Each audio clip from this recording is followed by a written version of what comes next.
जय हिंद सभी फौजी पेंशनर बंधु। मुझे उम्मीद है आपका पेंशन लगातार आ रहा होगा और आते रहना भी चाहिए, क्योंकि इसके लिए आपने अपने जीवन कुर्बान किया है। आज का दिन हम सबों के लिए बड़ा ही खुशखबरी लेके आया, ओआरओपी का धमाका। और आप इस श्रृंखला को निरंतर देख रहे हैं, मुझे यह पता लग रहा है बहुत ही अच्छा रिस्पॉन्स मिल रहा।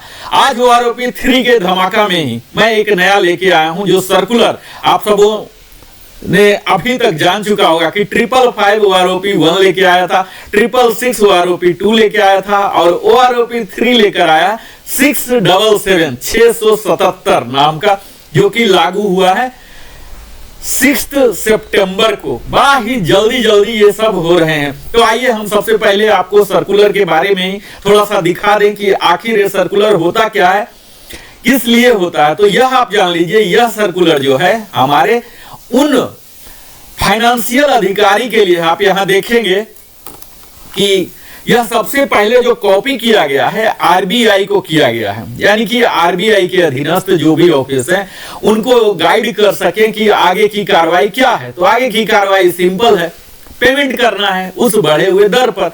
तो इस चीज के लिए जो फाइनल अथॉरिटी है यही सर्कुलर है 677। आप देख पा रहे होंगे 6 सितंबर को जारी किया गया, जिसके पहले एड्रेसी हैं आरबीआई, दूसरा सारे सीएमडी हैं, पब्लिक सेक्टर बैंक जितने हैं, उसके बाद प्राइवेट सेक्टर है, उसके बाद यही कॉपी सीपीपीसी के लिए जाता है, जो कि अगर मैनुअल किसी को चेंजेस करने हैं तो वो चेंज करेंगे। यहां सीएमडी पब्लिक सेक्टर से उनके कारपोरेट सेंटर बैकएंड से सॉफ्टवेयर में चेंजेस करेंगे। ऑल मैनेजर सीपीपीसी से, सीपीपीसी के लिए जो बैकएंड से नहीं हो पाएगा कारपोरेट से, वो सीपीपीसी में मैनुअल करना पड़ेगा। इसके लिए ट्रिकल फीड जनरेट करना पड़ता, यह होगा।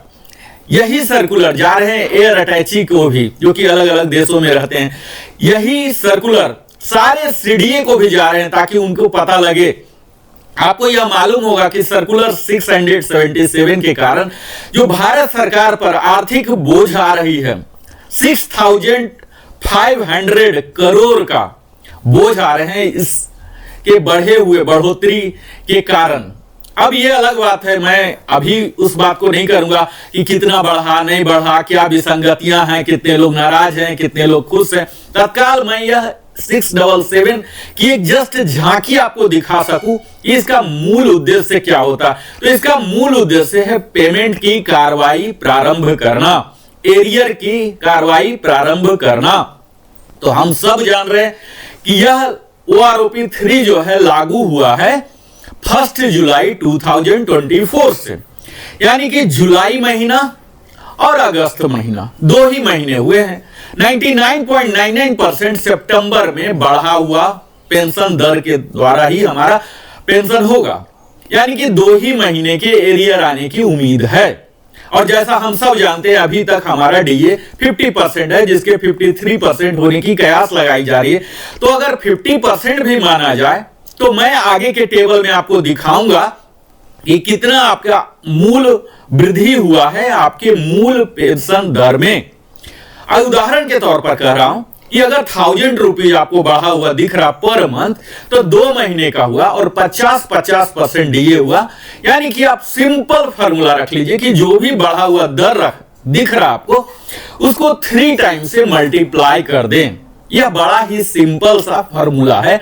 जो भी बढ़ा हुआ दर दिख रहा 3 से मल्टीप्लाई कर दें, वही आपके एडिशनल सितंबर माह में हो सकता है, बीच में भी हो सकता है कि सितंबर के पेंशन के साथ भी आएगा, जो कि आपको दिवाली दशहरा फेस्टिवल का है, इसमें मनाने में मदद करेगा। यहां आप देख पाएंगे कि यह सर्कुलर जो है 12 को एड्रेस किया गया है। इसमें सारी कुछ बातें वही हैं जो हमने ऑलरेडी कवर कर लिया है, और इसमें लगभग कुछ भी नया नहीं है एप्लीकेबिलिटी डेट के। इसके जो भी हैं ओआरओपी के कौन कौन से एप्लीकेबल हैं, कौन कौन से एप्लीकेबल नहीं हैं, डीएससी के लिए क्या होंगे, फैमिली पेंशन के लिए क्या होंगे, ये तमाम बातें यही सब हैं। इनके क्या मेथोडोलॉजी रहे हैं, डिसेबिलिटी के लिए कौन से टेबल हैं, तो एक जिस्ट आउट किया गया है, जो कि हम अपने अगले वीडियो में इसी श्रृंखला में, ओआरओपी का धमाका श्रृंखला में, इन सारे टेबल को, जो मुख्य टेबल हैं, आउट ऑफ 121 कोशिश करूंगा अधिकतम टेबल को एनालिसिस करके आप सबों के लिए बताऊं। आप लोग अगर चाहते हैं हमारे दर्शक चाहते हैं कि उस टेबल का पहले देखना चाहते हैं तो उसका मैं बताऊंगा, अदरवाइज मैं एक एक कर अधिकतम टेबल को जिसमें ज्यादा से ज्यादा लोग कवर है ये सबको मैं दिखाऊंगा। तो यहाँ जस्ट दिया गया है कि किस टेबल से किस टेबल तक क्या कवर करता है। आप यहां देखेंगे कि यही OROP का जो सर्कुलर है ये और किन्हें किन्हें जा रहा, तो यह तो है हमारे यहां आप नीचे देखेंगे जस्ट फॉर इंफॉर्मेशन, इन जो नीचे के लोग हैं इन्हें सिर्फ इंफॉर्मेशन के लिए दिया गया है, इन्हें कुछ करना नहीं है, जस्ट मालूम होना चाहिए। इसमें अधिकतम PCDA के ही हैं, CDA के हैं, जो ऑडिटिंग अथॉरिटी हैं, रिकॉर्ड ऑफिस है, इन लोगों को कुछ ज्यादा करना नहीं होता, लेकिन मालूम होना चाहिए कि हमारे यहां से जो रिटायर हो रहे हैं इनका कितना पेंशन होता है, ये सब जानने के लिए यहां देख रहे हैं सबको दिया गया है। मुख्यतः यह जो आदेश है यह आदेश लागू हो रहा है इन सभी बॉडी पर जो कि करने वाले हैं फॉर एक्शन। ये 12 एड्रेसी जो हैं एक्शन मुख्यतः इसमें अब चूंकि स्पर्श ही हो गया है, खुद ही है, उसके लिए लागू हो जाएंगे और CMD PSB के जो हैं इनके लिए है। तो अब स्पर्श को भी आदेश जा चुका जो कि PCDA के इंटरनल बॉडी ही है, वो भी इस पर काम करना शुरू कर दिए हैं।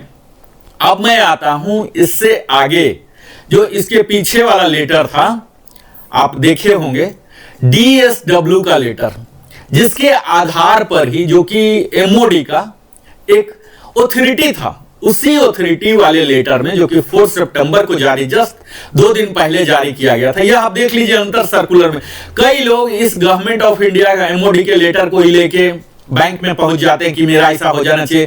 यहां एक बारीकी सी चीज को देखना है कि ये देखिए 2 किसका है, chief of the defence staff, chief of the army staff, chief of the navy staff, chief of the air staff, यानी कि ये MOD का जो लेटर है इंटरनल लेटर है, इसमें कोई एक्सटर्नल बॉडी नहीं है, कोई भी पेमेंट इसके आधार पर नहीं किया जा सकता। ये उन्हें दिखाया जा रहा, बताया जा रहा है, एक आदेश MOD ने जारी कर दिया जो कि यह टेबल या यह लेटर को, पेंशन पॉलिसी लेटर, उन सबों के ही रिप्रेजेंटेटिव के द्वारा, इन लोग के ही वेटिंग के बाद ही ये बना है। अब ये अमली जामा इसे दे दिया गया, एक ऑथोरिटेटिव रूप दे दिया गया, यह पेंशन पॉलिसी है, लेकिन पेमेंट के लिए ये ऑथोरिटी नहीं है। ये अंतर मैं मूल यहां बताना चाह रहा हूं। यह पेंशन पेइंग ऑथोरिटी नहीं है, पेंशन टेबल के लिए जो कि PCDA जिस पर काम करती है उसके लिए ऑथोरिटी है, इंटरनल बॉडी के लिए, और बैंक के लिए जहां पेमेंट की बात आती है तो उसके लिए सर्कुलर है। यानी कि हम लोग को अगर क्लेम करना है वास्तविक कि हमारा इतना बढ़ जाना चाहिए, इतना नहीं बढ़ा, तो हमारे लिए लैंडमार्क यही 677 होना चाहिए सर्कुलर। इसी सर्कुलर के एनक्लोजर में ये लगे हुए हैं, यानी कि इसके जो सारे तमाम टेबल आप देखेंगे ये सब उसी सर्कुलर का हिस्सा अब बन गया है। ठीक है, तो अब मैं आता हूं अगले अपने मुख्य हिस्सा में। आज का वीडियो मैं मुख्यतः डेडिकेट करना चाहूंगा उन सभी मित्रों को जो कि 2016 1 जनवरी 2016 के बाद जो सेवानिवृत्त हुए हैं, यानी कि 7 CPC के आने के बाद। हम सब जान रहे हैं कि हर पे कमीशन कुछ ना कुछ अच्छाई लाता है, परेशानी लाता है। तो जो परेशानी ला रहा है, आप देखे होंगे कि 2006 से 1 जनवरी 2006 से 6 CPC आया। इससे पीछे के लोगों को MSCP का लाभ नहीं मिलता था, उन्हें लाभ मिलने लगा सिर्फ 1 जनवरी 2006 के बाद। इसी प्रकार कुछ विसंगतियां हुई 2016 के बाद भी, 7 CPC के दौरान भी।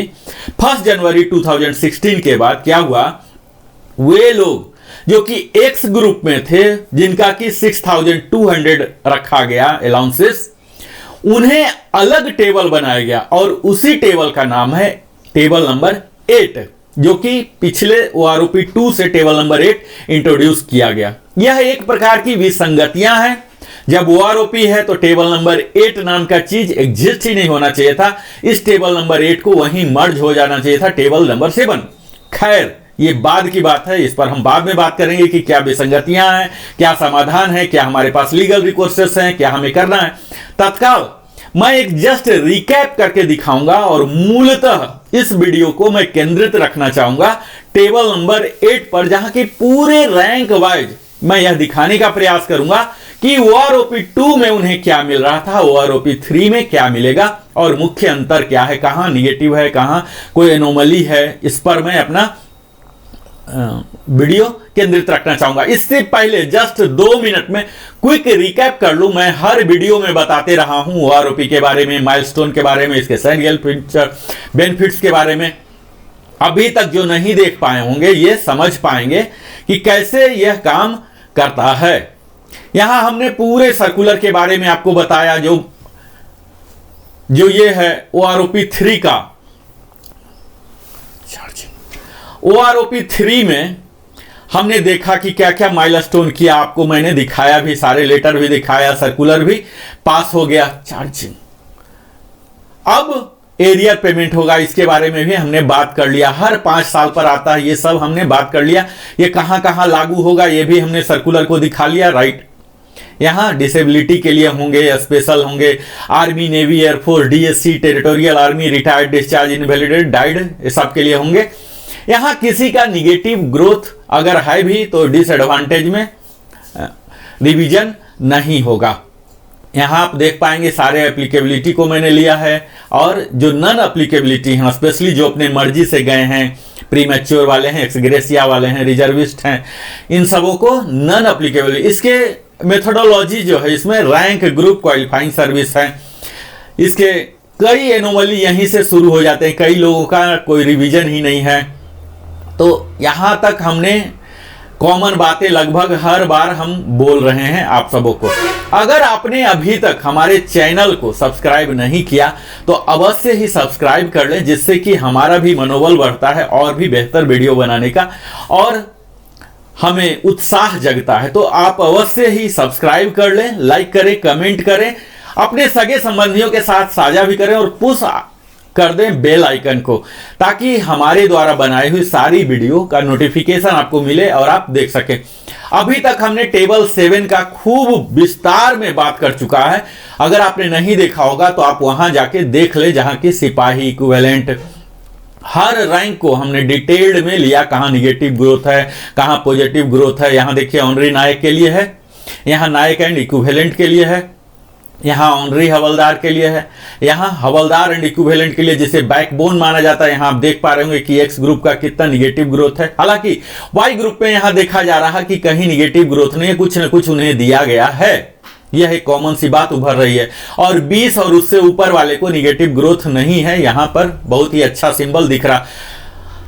ऑनरी सूबेदार के, ऑनरी नायब सूबेदार के साथ भी यही चीज हुआ है जो नायब सूबेदार के साथ हुआ है। यहां सबसे अलग चीज आपको जो दिखेगा, यह नायब सूबेदार के साथ भी आप देख लीजिए, सब निगेटिव ग्रोथ ही है।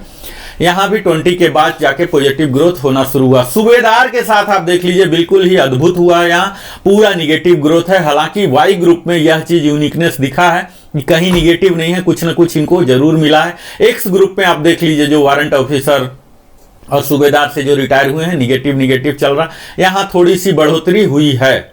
यहाँ वाई ग्रुप में एज इट इज निगेटिव बहुत ही कम है, पॉजिटिव दिख रहे हैं। तो सूबेदार रैंक के साथ थोड़ी सी न्यायपूर्ण नहीं की गई है।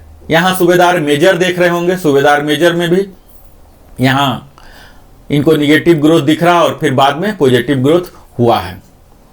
यहाँ आप देख लीजिए कि हम इनके जो ऑनरी रैंक हैं, ऑनरी रैंक में भी शुरू में तो निगेटिव ही है, जो कि कोई होते नहीं इस लेंथ में। जहां से रिटायर होना शुरू करते हैं, यहां से थोड़ी सी बढ़ोतरी इनको मिली है, और अंतिम में जो 33 एंड एबव, 32 एंड एबव, इनको तो काफी अच्छा इजाफा मिला है। यहां आप देख पाएंगे।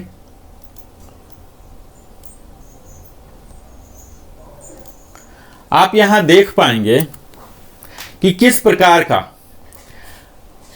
चेंजेज आए हैं। यहां आप देख पाएंगे, थोड़ा ही है लेकिन है। अब मैं मूलतः आपको लेके चलता हूं टेबल नंबर, यहां से हमारी यात्रा प्रारंभ हो जाती है, जो कि आप यहां देख पा रहे होंगे कि 1 जुलाई से उन सभी जेसीओ को या अदर्स को यह टेबल लागू हो रहा। टेबल नंबर 8 जो कि एक्सक्लूसिव ग्रुप एक्स के लिए है। तो अगर आप ग्रुप एक्स के हैं और 7 CPC में रिटायर हुए हैं जो कि डायरेक्ट EPPO आपको मिला है, तो यह वीडियो आपके लिए यहां से अब इंपॉर्टेंट होने जा रहा है।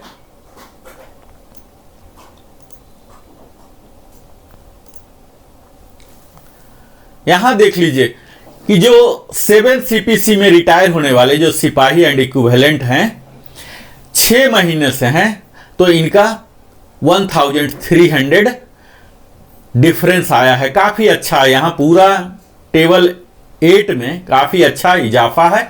यहां आप देख पाएंगे इस टेबल, पहला टेबल जो 10 साल से कम वाले हैं जो मेडिकल बोर्ड आउट होते हैं, इसी कैटेगरी में ये लोग रहेंगे। यहां बड़े ही कम ही होते हैं, इसलिए मैं ज्यादा ये नहीं दे रहा हूं ध्यान। आप यहां देखें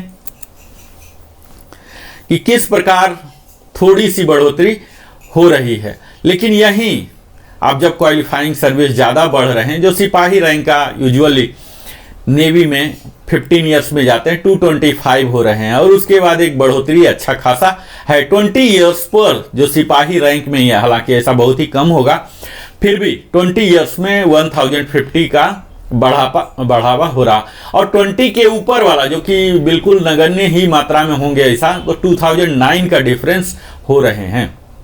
अगला रैंक है ऑनरी नायक। ऑनरी नायक में भी आप देख पाएंगे कि 6 मंथ्स के लिए 1300 हैं। इसके बाद सब में कुछ कुछ बढ़ोतरी हो रही है, पॉजिटिव ग्रोथ है टेबल नंबर 8 में। इसके बाद आप पिछले टेबल की तरह ही देखेंगे, कहीं निगेटिव है कहीं पॉजिटिव है। 20 के बाद 20 में 1050 हो रहे हैं, ग्रोथ अच्छा खासा है।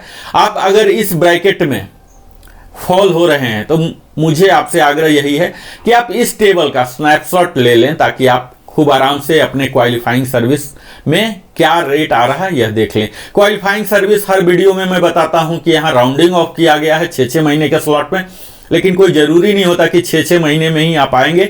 कई का 3 महीना रहेगा, तो अगर 3 महीना स्पिल ओवर हुआ, यानी कि उदाहरण यहां ले लीजिए 11 ईयर्स 3 मंथ हुए हैं, तो आपको 11 में ही रखा जाएगा। लेकिन 11 ईयर्स 3 मंथ्स 1 डे हुआ है, तो आपको 11.5 में चले जाएंगे। इसी प्रकार अगर आपके 10 ईयर्स 9 मंथ्स 1 डे हुए हैं, तो आपको 11 में आ जाएंगे। तो इस तरह से इसका फिलॉसफी होता है rounding off qualifying service. Honorary नायक में भी आप देख पाएंगे कि 20 ईयर्स में 1050 रुपीज का इजाफा हो रहा है, और 20 के ऊपर में फिर से वही ट्रिक किया गया है, 2009 का इंक्रीज दे दिया गया है। अगला है नायक एंड इक्विवेलेंट, जिसमें काफी लोग रिटायर होते हैं। आप यहां देखेंगे इनके लिए काफी कुछ दिया गया है। यहां आप देखिए इनके लिए काफी कुछ दिया गया है। 6 महीने से ही इनको 1300 जो नायक जाते हैं 10 ईयर्स तक भी जा रहे हैं, तो इन्हें अच्छा खासा इजाफा मिल रहा है। यही चीज 10 से ऊपर वाले अधिकतम जाते हैं। यहां थोड़ा सा दुख ही करने वाला है कि अगर कोई नायक 15 में जा रहे हैं तो 1308 का डिक्रीज हो रहा है, यानी कि इनको एडवांटेज नहीं मिल रहा। 17 तक यूजुअली ये नायक जाते हैं, तो यहाँ निगेटिव हो रहा, कुछ भी नहीं मिल रहा 7 CPC वाले को। तो यहाँ आप देख पाएंगे 20 ईयर्स में भी जा रहे हैं तो मात्र 707 रुपीज का इजाफा हुआ है। इसके ऊपर बहुत ही कम जाने वाले होंगे, और इस टेबल बनाने वाले को भी मालूम है कि 22 के बाद कोई नायक नहीं रहेगा, वो हवलदार बन ही जाएगा या ऑनरी बन जाएगा। तो यहाँ 22 के बाद अंधाधुन वैल्यू इन्होंने दिया है 2657 टेबल 8 में, जो कि 28 मैक्सिमम है, यहां तक जा रहा है। अगला रैंक है ऑनरी हवलदार, जो कि सिर्फ आर्मी में ही होता है। यहां आप शुरू में देखेंगे 10 साल तक काफी बेहतर इजाफा है, 3 डिजिट में है, काफी खुश करने वाला। हालांकि इसमें कम ही होंगे जो ऑनरी हवलदार होंगे, तो 20+ हो जाएगा, इसमें फॉल नहीं हो पाएंगे। बहुत ही कम जो कि स्पोर्ट्स कोटा से डायरेक्ट स्पेशल प्रमोशन लिए आउट ऑफ टर्न, तो ये सब हो सकते हैं एक्सेप्शनल वाले। यहाँ फिर देखिए 10 के ऊपर वाले कुछ हो सकते हैं। यहाँ जो जाने वाली ब्रैकेट है 15, 16, 17, यहाँ सब निगेटिव ग्रोथ है, और 20 ईयर्स में कुछ हो सकते हैं, तो 707 है। यानी कि ले दे के आप कह सकते हैं कि जो जाने वाला ब्रैकेट है इसमें कोई बहुत ज्यादा लाभ देने वाला नहीं है। जहां तक लाभ दिख रहा है इस टेबल में, उस ब्रैकेट में जाने वाले लोग नहीं होंगे। यहाँ फिर ऑनरी हवलदार रैंक लेके कोई जाने वाले अगर हैं तो यहाँ देख लीजिए 831 है, और उसके बाद 22 ईयर्स के बाद 2657 काफ़ी अच्छा इजाफा हुआ है। हवलदार एंड इक्विवेलेंट, मैं बार बार बोलता हूँ कि हवलदार हमारे डिफेंस फोर्सेस के एक बैकबोन होते हैं। टेबल नंबर 8 में यही चीज दिख रहा है कि यहाँ टोटल निगेटिव, बैकबोन को पूरे निगेटिव ग्रोथ दिला दिया है। 10 ईयर्स तक कुछ भी नहीं मिल रहा। हालांकि 10 ईयर्स तक हवलदार जाने वाले बहुत कम होंगे। इनके जाने का दर जो 20+ ही शुरू होता है। 17 तक भी अगर कोई आउट ऑफ टर्न प्रमोशन लेके गए हैं या डायरेक्ट रिक्रूट हुए हैं तो इन्हें कोई ज़्यादा लाभ नहीं होगा। 17 ईयर्स तक -925 ही हो रहा है एक्स ग्रुप में टेबल नंबर 8 का। जब ये जाने लगे 20 से तो इनको 1350 का लाभ हो रहा है। यही चीज जो टेबल नंबर 7 है, टेबल नंबर 7 में 2525 का इजाफा हुआ है, लेकिन इस 28635 से नीचे ही है। मैं अगला वीडियो बना रहा हूं जिसमें कि टेबल नंबर 8 का ही कंपैरिजन करके दिखाऊंगा, टेबल नंबर 8 और टेबल नंबर 7। यहां आप देख लीजिए मित्रों कि विसंगतियां का मुख्य कारण यहां ओआरओपी में यह भी हो रहा। आप यहां देखिए कि 20 ईयर्स में है ये 20 ईयर्स के कई सार्जेंट ऐसे हो सकते हैं जो सार्जेंट उन्होंने 10 ईयर्स में बन गया, 11 में बने, 12 में बने, 13 में बने, 15 में बने। जस्ट एग्जांपल के लिए बोल रहा हूं। कुछ लोग सार्जेंट 5 ही साल रहे, कुछ 2 साल रहे और कुछ 1 ही साल रहे। ऐसा भी केस हो सकता है। अब यहां देख लीजिए कि उन सब का पेंशन यही होगा, जबकि उनका जो सैलरी था या जो मूल पीपीओ जो पहली बार उनको रिटायरमेंट के टाइम जारी किया गया पीपीओ, उसमें इससे इस वैल्यू से बहुत ज्यादा ऑलरेडी होगा। तो यहां जो डिफरेंस मैं दिखा रहा हूं ये हर लोगों के लिए वास्तविक डिफरेंस नहीं है। ये डिफरेंस आपको आंख बंद करके नहीं कर लेना है। आपको अपना जो प्रेजेंट बेसिक है, जो पेंशन स्लिप में आप देख सकते हैं, अपने प्रीवियस पीपीओ में दे सकते हैं, वहां से कृपया करके आप वेरीफाई करें कि आपका प्रेजेंट बेसिक कितना है। हो सकता है कि यहां बढ़ा हुआ दिख रहा हो लेकिन एक्चुअल आपके लिए बढ़ा हुआ नहीं होगा, क्योंकि अगर आपने फास्ट प्रमोशन लिया होगा तो इससे ज्यादा आपको ऑलरेडी मिल रहा होगा। यही यहां ओआरओपी के विसंगतियां का मूल कारण होता है। जैसे आप यहां समझें, अगला रैंक आपको दिखाता हूं सूबेदार का, सूबेदार नायब सूबेदार का आप देख लीजिए। नायब सूबेदार कोई लोग ऐसे होंगे जो डायरेक्ट हवलदार बन के आए, एजुकेशन इंस्ट्रक्टर, पंडित और कई ऐसे ट्रेड होते हैं हमारे फौज में। यहां आप नायब सूबेदार को देखें तब आपको पता लगेगा। यहाँ 10 ईयर तक टोटल माइनस ग्रोथ है, ठीक है, इस पर बात नहीं कर रहा हूं। 17.5 तक माइनस है या जीरो है, बात नहीं कर रहा हूं। 20 तक भी जीरो है, इस पर बात नहीं कर रहा हूं। 20 के ऊपर भी 23.5 जीरो ही है, और इसके बाद 24 से 100 है, और यहाँ 11, यानी कि नायब सूबेदार को यहाँ भी कुछ नहीं दिया गया। टेबल नंबर 7 में भी कुछ नहीं दिया गया और टेबल नंबर 8 में भी लगभग नगण्य के बराबर ही है, 26 वाले को मिला है। अब यहाँ यह देख लीजिए कि नायब सूबेदार कोई 26 साल का अगर रिटायर हुए हैं तो ये हो सकता है कुछ लोग ऐसे सैंपल होंगे जो कि नायब सूबेदार सिर्फ 2 ही साल के लिए बने थे या लास्ट 6 मंथ में बने थे, नायब सूबेदार से रिटायर हुए हैं सिर्फ।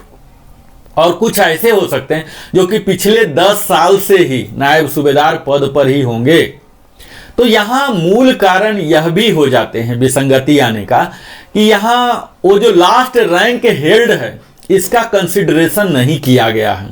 यहां जो कंसिडरेशन होते हैं ओआरओपी के टेबल फॉर्मेशन में मुख्यतः उनके ग्रुप क्या हैं, उनका रैंक क्या है, क्वालिफाइंग सर्विस क्या है, last rank held for how many years, इस चीज का कंसिडरेशन नहीं है।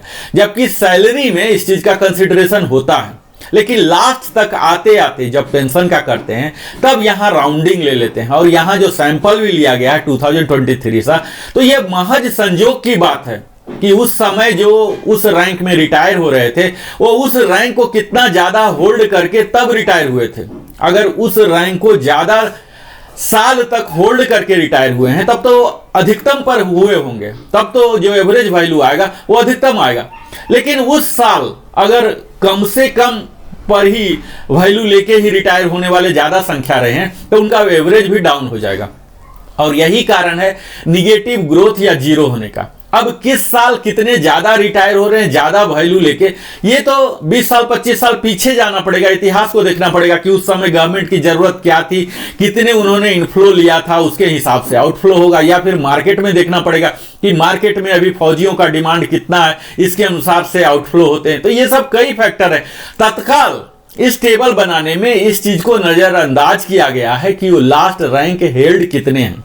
हालांकि इसमें कुछ लोगों को लाभ भी होगा, जो लास्ट में ही बिल्कुल बने हैं उन्हें भी उच्चतम मिल जाता है, लेकिन जो बहुत पहले ही उस रैंक को हेल्ड करके रखे नायब सूबेदार 8 साल 10 साल से हैं, तब उनको यहाँ एडवांटेज नहीं मिलता है, निगेटिव ग्रोथ चला जाता है या इनइफेक्टेड हो जाता है।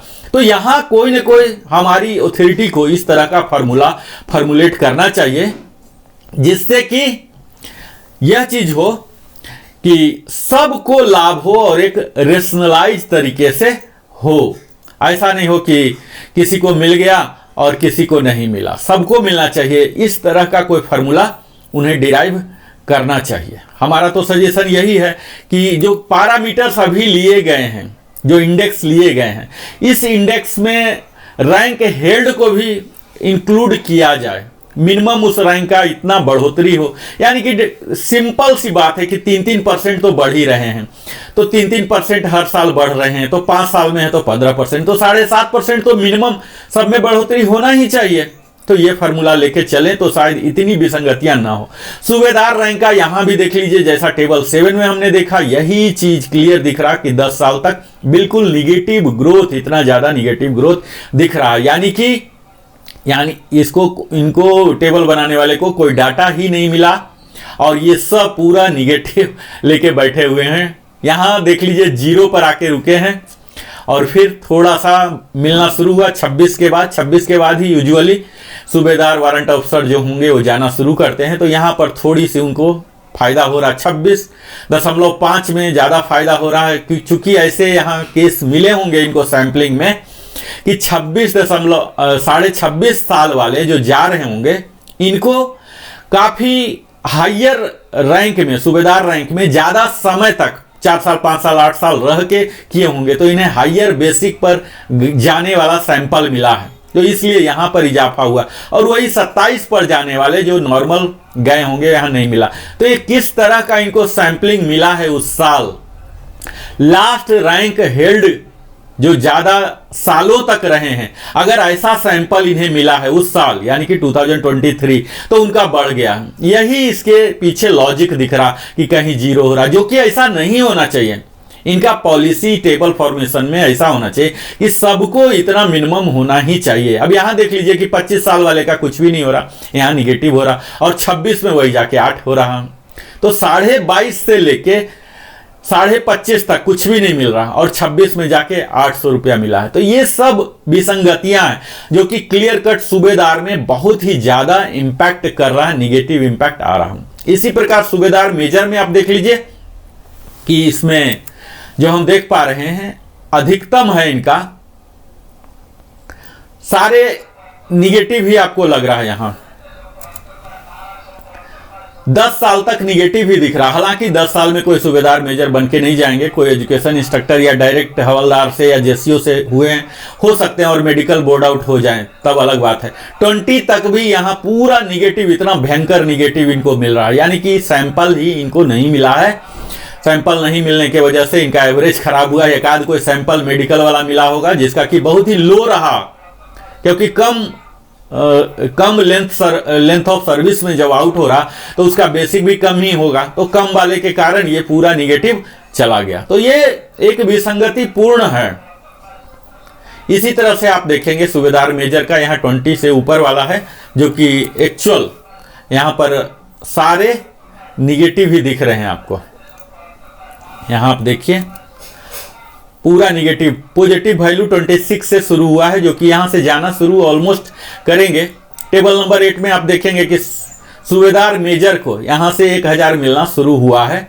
26 के बाद ही यूजुअली एसएम बनेंगे, एमडब्ल्यू बनेंगे। इतना अभी तो एमडब्ल्यू के लिए 30 इयर्स क्वालिफाइंग सर्विस है, तो 30 के बाद ही बनेंगे ही और उसके बाद ही जाएंगे, 31 में जाएंगे। तो वहां जब वो जाना शुरू होंगे तो उन्हें एक मिल रहा 1000 रुपीज एटलीस्ट मिल रहा है। यहाँ भी आप देख लीजिए कि 1000 रुपीज इन्हें मिल रहा है। लास्ट में जब सूबेदार मेजर ये सबको काफ़ी अच्छा मिला है, 33 एंड एबव को तो 46300 जो HFO का है यही दे दिया गया है। यहाँ सूबेदार मेजर का आप देख पाएंगे। ACP वाले का भी इसी तरह से फर्स्ट जो 10 ईयर्स तक पूरा निगेटिव है, अगला भी 20 ईयर्स तक निगेटिव है। यहाँ फिर से पॉजिटिव 26 साल के बाद ही होना शुरू हुआ है। सेम जो सूबेदार मेजर का है वही ACP 1 में भी है। तो इस प्रकार का यहाँ आप देख पाएंगे ये सारे टेबल। अब आपने इसमें जिनको भी टेबल नंबर 8 में कोई डाउट है, कुछ पूछना है, कुछ बताना है, तो वो हमारे कमेंट सेक्शन का यूज करें। अगर आपको कोई अपने क्वालिफाइंग सर्विस का डाउट है तो आप पूछ सकते हैं। और एरियर की बात जहां हम बार बार ही बोल रहे हैं कि एरियर आपको सितंबर महीना में आ जाएगा। जो भी यहां बढ़ा हुआ दिख रहा है उसको 3 टाइम्स आप कर दीजिए, यही आपका बढ़ा हुआ एरियर आएगा। आप हमारे साथ निरंतर बने रहते हैं। आप जिस कैटेगरी में फॉल हो रहे हैं इस टेबल को आप ये कर लीजिए। यहां पर आप स्नैपशॉट ले सकते हैं। दिल की गहराइयों से बहुत बहुत धन्यवाद आप सबों का, क्योंकि आप अपने जीवन का बहुमूल्य समय देते हैं हमारे साथ। और यहाँ मैं आपको अगर समराइज करूँ तो हमने अभी तक जो वीडियो में देखा, आपने देखा होगा कि तो आज के वीडियो में हमने यह देखा कि किस प्रकार का लाभ आपको मिला है और इसकी क्या ऑथोरिटी है। सर्कुलर नंबर 677 जारी हो गया 6 सितंबर 24 को, जो कि हमारे लिए सचमुच एक धमाका का रूप लेके आया है। ये किन्हीं किन्हीं जारी हुआ है। सर्कुलर का नंबर, सर्कुलर का मतलब क्या हुआ, ये कहाँ कहाँ जाता है, ये जस्ट एक कवरिंग लेटर है। ऑथोरिटी है जो पेमेंट करेंगे, जो फाइनेंशियल ऑथोरिटी है उनके लिए एक आदेश है, चाहे वो स्पर्श हो या डिफरेंट पीडीए हो, चाहे हमारे ट्रेजरी हो, डीपीडीओ हो, पोस्ट ऑफिस हो, बैंक्स हो, सब के लिए एक महज आदेश है। इस आदेश जारी होने के बाद वो लोग अपना कार्रवाई प्रारंभ कर देते हैं। और ये सब जो ऑथोरिटी है 36 कॉपी जो स्पेयर कॉपी भी है, ये सब इनके लिए इंफॉर्मेशन के लिए है कि इनको पता होना चाहिए कि हमारे यहाँ जो काम करते हैं उनका क्या है।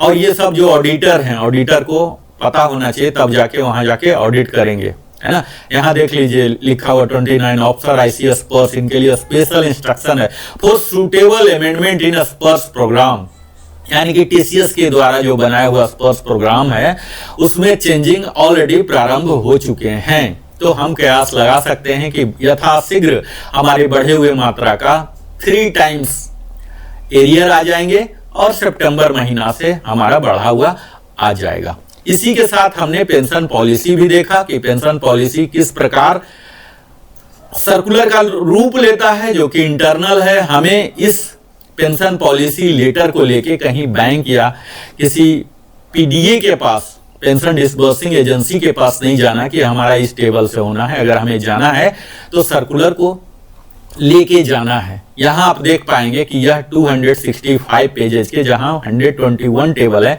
जिसे मैं बारी बारी करके एनालाइज करके आप सबों को दिखाने जा रहा हूं। तो आज तक हमने काफी कुछ कवर किया और उम्मीद है आप हमारे साथ इसी प्रकार जुड़े रहेंगे।